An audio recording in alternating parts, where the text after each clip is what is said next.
I will too. Same here. তো আর যদি বলি কোয়ার্টিস বললে অনেক দীর্ঘ হবে। সেখানে আমাকে যে নাটকে নিয়ে আসছিল, অভিনয় জগতে নিয়ে আসছিল, যার নাম যার হাত ধরে আমি আসছি একজন গাজীরাকে, ঘর ছাড়া নামে একটা ধারাবাহিক দিয়ে আমার পৌঁছানো নাটকে, উনি আমার সামনে বসে আছেন। তো আমি খুব বেস্ট যে আমার প্রথম ছবিতে আমার এই সৌভাগ্য হয় নাই, আমার দ্বিতীয় ছবিতে আমি তার সাথে স্ক্রিন শেয়ার করতে পারছি। সো রাকাই ভাই শুধুমাত্র উনি আমার গুরু না, আমি যখন একদম ছোটবেলায় যখন দেখতাম স্ক্রিনে ওনার বড় চুল, সো আমার কাছে সবার থেকে আলাদা ওনাকে লাগতো, যে ওনার যে এক্সপেক্টেডটা ওনাকে আমার ডিফারেন্ট লাগতো, এই জন্য আমি বেশি করে তাকে দেখতাম। তো তখন আমার মনে হতো যে এই যে নায়কোচিত ব্যাপারের বাইরেও যে একজন ক্যারেক্টার বা একজন মানুষ আলাদাভাবে নিজের গ্রহণযোগ্যতা বা টানতে পারে, এই ফিলিংসটা কিন্তু ওই 2004-05-এর ওই সময় অভিনয় আসার থেকে ওনার কাছ থেকে আসা। আমরা দেখতাম যে উনি একটু ডিফারেন্টলি নিজেকে পোর্ট্রে করতেন।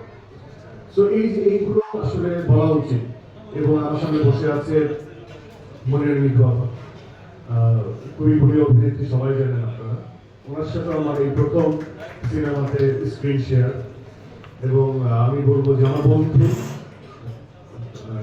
বন্ধু মানুষ রাজীব সালেহি, ছবিটা দেখলে আপনারা বন্ধু অসম্ভব ভালো করেছে, আমার সাথে খুব ভালো করেছে।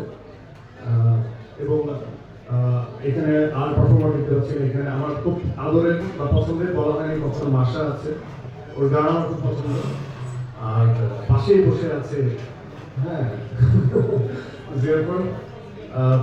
জেফারকে আমরা অনেকভাবে পোর্ট্রে করি, কিন্তু খুবই হাইলি ট্যালেন্টেড একটা মেয়ে এবং খুবই ইজি গোয়িং, মানে খুবই ইজি গোয়িং বলতে মানে হচ্ছে অন্য কোনো কিছু না, খুব খুব সাধারণ একজন মানুষ। এবং আমার ফাইন্ডিংস হচ্ছে যে খুব কন্ট্রিস্টি করতে আপনারা পছন্দ করেন, করে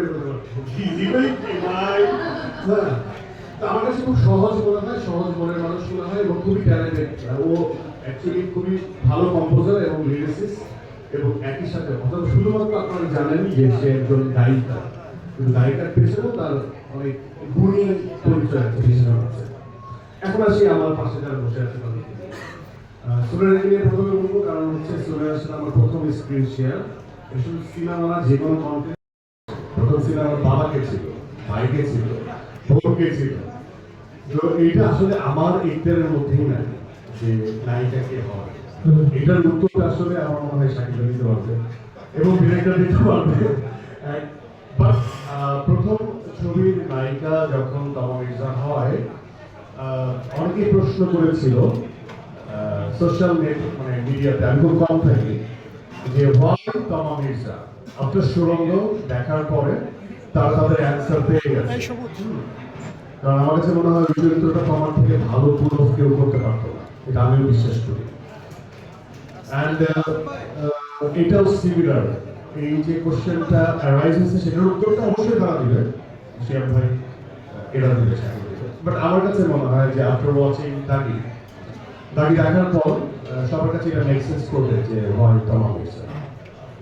মিশন ভাই একটা প্রশ্ন, আজকে এগিয়ে দিকে আমি আপনার ডান দিকে, ওকে, আপনি যে আজকে এন্ট্রি নিলেন, আমি খুবই নিশ্চিত যে আপনার এইভাবে আসামি পোশাকে সিনেমার প্রচারে আসা সারা দেশে আজকে আলোচিত হবে, এবং ইতিমধ্যে আমরা যারা ভিডিওগুলো পোস্ট করেছি আমরা মেসেজ ইতিমধ্যে ভাইরাল হয়ে গেছে। বাংলাদেশের সিনেমা প্রচারের ক্ষেত্রে একটা বিরাট ঘটনা আজকে ঘটলো। আপনাদের এই আইডিয়াটা মিটিংয়ের ক্ষেত্রে যে আপনি প্রেস মিটে এই পোশাকে আসামি পোশাকে আসবেন, এই আইডিয়াটা আপনারা কিভাবে বের করবেন সেই গল্পটা একটু জানতে চাই। Thank you.